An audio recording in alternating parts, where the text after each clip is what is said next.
เห็ดขมพี่น้องมันออกอยู่ในป่าน้องอยู่ป่าวิ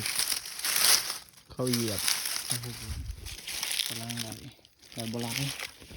หัวคนร้ายก็เห็ดมันกำลังออกเห็ดกำลังออกมาเด้อพอได้อยู่ไกลกันมาเห็ดเด้อกำลังออกเอาน้ำเลยหลอดนะ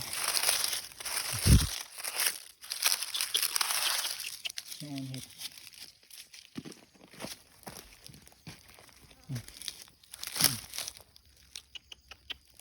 กำลังออกพี่น้อง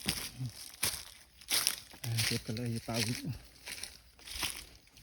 เขามาแล้วฝากกดไลค์กดแชร์หน่อยเด้อพี่น้องถ่ายงามๆให้ดู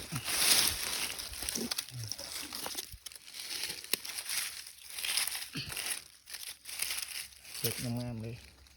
กำลังงามๆกำลังเก่ง